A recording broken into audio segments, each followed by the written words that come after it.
हाय, hello, नमस्ते। आप सभी का स्वागत है रूह को कपा देने वाली भूतिया कहानी में। आज की जो भूतिया कहानी है यह मैरवा धाम की सच्ची घटित कहानी है। पहले मैं आपको बता दूं कि यह मैरवा धाम क्या है। तो यह एक जगह है जहां पर बहुत पुरानी आत्माएं बंध के रहती हैं। मतलब इस जगह पे एक बाबा थे, उनकी शक्ति इतनी ज्यादा है कि कोई भी आत्मा वहां पे आ जाए तो वहां से बच के निकलना बहुत मुश्किल है, मानो कि निकल ही नहीं पाती। एक बार आत्मा उस जगह पे पहुंच गई तो किसी के अंदर इतनी हिम्मत नहीं कि उस आत्मा को वहां से बाहर निकाल दे या फिर छुड़ा दे। वह धाम बहुत ज्यादा फेमस है और वहां पे लोग जाते हैं बाबा को दूध चढ़ाने के लिए। वहां पे जाके कोई भी मनोकामना आप मांगोगे दिल से तो वह चीज पूरी हो जाती है। एक समय की बात है, एक मुंबई का रहने वाला लड़का अपने दोस्त की शादी देखने के लिए आता है मैरवा में, और वह लड़का भूत प्रेत वगैरह पे बिल्कुल भी विश्वास नहीं करता था। जो मैरवा का लड़का था उसने बोला कि देखो भाई राज, हमारे यहाँ एक बाबा है, मैं उनके आशीर्वाद के लिए जा रहा हूँ, शादी से पहले तुम भी मेरे साथ चल लो। यहाँ पर राज को मैरवा धाम के बारे में पता चला तो उसको ना अंदर से फील हुआ कि मुझे देखना चाहिए क्या है, लोग कैसे एक दूसरे को पागल बना सकते हैं और पैसा ऐंठ सकते हैं। अब यहाँ पे राज जाने के लिए चला गया। उसने जब देखा कि वहाँ पे बहुत सारी औरतें बैठी हुई हैं, खेल रही हैं, तो राज को हंसी आने लगा और वह बहुत हंसा। तांत्रिक जितने भी थे उनमें से एक गुस्सैला तांत्रिक था जो हर चीज को सीरियस में लेता था, और वह बहुत ज्यादा जानकार और पुराना तांत्रिक था। उसको मजाक बिल्कुल भी पसंद नहीं था। यहाँ पर राज उस तांत्रिक से मिलता है और उस तांत्रिक को उल्टा सीधा वगैरह बोल देता है। तांत्रिक पहले बर्दाश्त किया, फिर बाद में उसने बोला कि देखो बेटा, यहाँ पर तुम चुप हो जाओगे तो ठीक है, अगर चुप नहीं होकोगे तो मेरे पास एक तरीका है तुम्हें चुप कराने की, बोलो तो मैं आजमाऊं। अब राज को गुस्सा आ गया। उसने बोला कि ठीक है, जो तुमको करना होगा कर लेना, मैं किसी से डरता नहीं हूँ, और ये फालतू का डराना धमकाना बंद कर दो, ये सारी बातें तुम्हारी मुझ पे कोई भी असर नहीं होगा।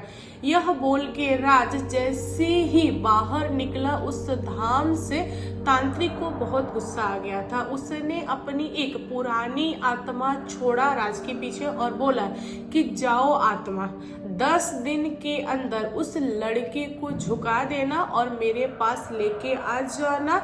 अगर वह लड़का नहीं झुकता है, अगर वह नहीं डरता है, तो तुम्हें जो ठीक लगे तुम करना, मैं तुम्हें रोकूंगा नहीं, लेकिन 10 दिन के बाद से तुम्हें इसी जगह पे, इसी धाम पे रिटर्न आना है। और वह आत्मा चुपचाप उस तांत्रिक की बात सुना। उसके बाद वह वहां से निकल गया। राज जैसे ही अपने दोस्त के घर तक पहुंचा कि उसको एक हवा टच कर गई, और जैसे ही हवा टच की, राज के अंदर एक अजीब तरह की हलचल हुई, उसकी हरकतें अलग हो गई, और बहुत सारे लोग उसे देख रहे हैं बट कोई भी कुछ भी नहीं बोल रहा है। लोगों को लग रहा था कि यह लड़का जो है इसका दिमाग खराब हो गया है। गांव वालों ने भी नहीं सोचा कि इस लड़के के ऊपर कोई आत्मा आ गई है या भूत प्रेत का कोई खेल होगा, किसी के भी दिमाग में यह चीज नहीं आया। वह आत्मा राज से अंदर ही अंदर बहुत लड़ती रही, यह बोलती रही कि तुम झुक जाओ, यहाँ पे मैं तुम्हें छोड़ दूंगी, ये करूंगी वो करूंगी। लेकिन राज जो था उसको बहुत ज्यादा ईगो था, वह डरता नहीं था। वह बोलता था कि तुम्हें जो करना है कर लो, मैं तुम्हें नहीं छोड़ूंगा, ऐसा करके। मतलब राज को भी एक टाइम पे एहसास हो गया कि मतलब आत्माएं होती हैं, बट उस समय पे राज बहुत ज्यादा कमजोर हो गया था। वह खुद से कुछ भुनभुनाता रहता था, जैसे कि मैं तुम्हें नहीं छोड़ूंगा, मुझे छोड़ दो, तो तुम क्यों परेशान कर रहे हो, तो मैं तुम्हें आया हूँ परेशान करने के लिए, मुझे मेरे मालिक ने भेजा है। इस टाइप की चीजें धीरे धीरे होने लगी। और शादी वाला घर था, इसीलिए सारे लोग शादी वाले चीज में परेशान थे। यहाँ पे राज कमरा बंद करके रहता था। जब भी उसका दोस्त उसके पास जाए और बोलता था कि चलो भाई, चलो शादी एंजॉय करो, तुम शादी देखने के लिए आए हो, तो राज बहुत ज़्यादा गुस्साता था। यहाँ पे राज के दोस्त को भी हल्का हल्का महसूस होने लगा कि इसके ऊपर कोई आत्मा आ गया है, लेकिन वह लड़का क्या करे। उस दिन उसकी शादी थी, उसने सोचा कि घर में ताला बंद करके चला जाता हूँ, जब मैं आऊँगा तब इसे मैरवा धाम लेके चलूँगा। मतलब राज के दोस्त को रियलाइज हो गया था कि मैरवा धाम की आत्मा है और वह परेशान कर रही है, क्योंकि उस दिन राज उस तांत्रिक से लड़ाई कर रहा था। मतलब लड़के को सारा गुत्थी समझ में आ गया था, लेकिन वह लड़का क्या करे। मतलब यूपी बिहार में यही चीज है कि जिस दिन शादी होती है उस दिन लड़का जो दूल्हा हो दुल्हन हो घर से बाहर नहीं जाते, क्योंकि उनका शगुन उठ चुका होता है। लड़का चाहकर भी अपने दोस्त यानी राज को मैरवा धाम नहीं ले जा सकता था, और लड़की के घर वाले भी उसे मैरवा धाम नहीं ले गए। लोगों ने आपस में बात विचार किया कि ठीक है हम इसे दिखा देंगे, लेकिन एक दिन के बाद। तब तक बहुत ज्यादा देर हो गया। राज जो घर में बंद था वह पता नहीं कैसे दरवाजा तोड़ के बाहर निकला, और गांव की जितनी भी औरतें थी वह राज को देख के दंग रह गई। क्योंकि जब भी कोई बारात निकलता है गांव से, तो गांव के जितने भी मर्द होते हैं वह सारा बारात में शामिल हो जाते हैं, बारात में चले जाते हैं। गांव में सिर्फ औरतें ही बचती हैं, और औरतें इतनी ज्यादा डरी थी राज को देख के कि किसी के अंदर हिम्मत नहीं हो रहा था कि उसे ना मैरवा धाम ले जाए या फिर किसी तांत्रिक को बुला दे, तांत्रिक से दिखा दे। राज पूरे गांव में पागलों की तरह बिना कपड़े का वह घूमा, और पता नहीं कैसे कब उसके शरीर से आत्मा निकल गई।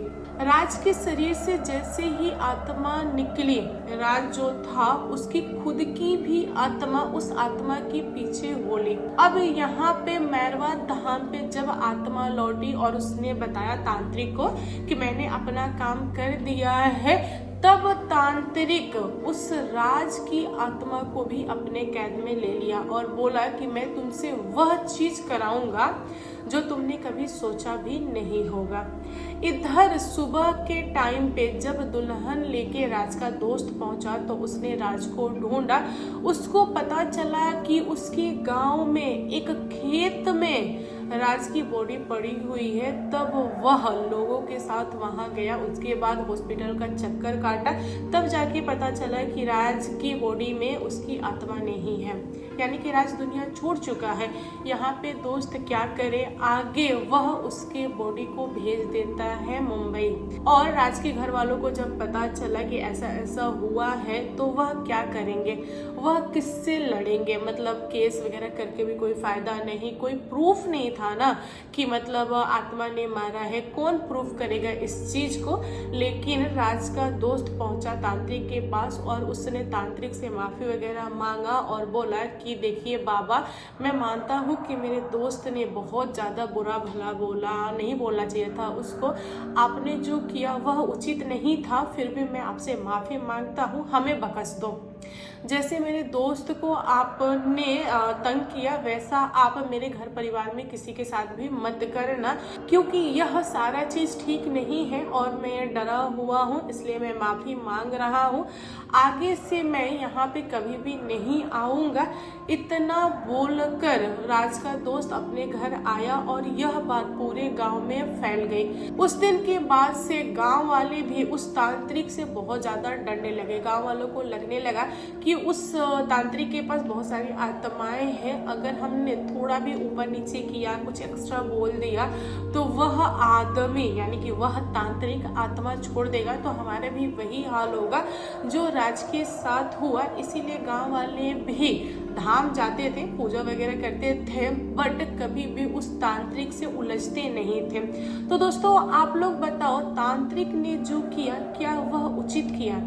जहां तक मैं जानती हूँ तांत्रिक का मतलब यही होता है कि लोगों की सेवा करना।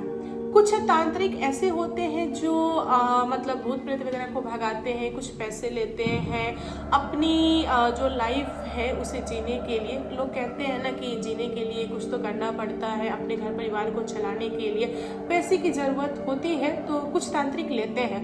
बट कुछ तांत्रिक ऐसे होते हैं जो आत्माओं को पकड़ते हैं, लोगों को राहत दिलाते हैं, लोगों को उन आत्माओं से बचाते हैं, लोगों की सेवा करते हैं। बट यहाँ पे जो तांत्रिक ने किया, क्या यह उचित था? आप लोग अपनी राय कमेंट करके बताइएगा। कहानी पसंद आए तो प्लीज लाइक एंड शेयर कीजिएगा, और मेरे चैनल पे न्यू आए हो तो चैनल को सब्सक्राइब करना। Thank you, bye bye.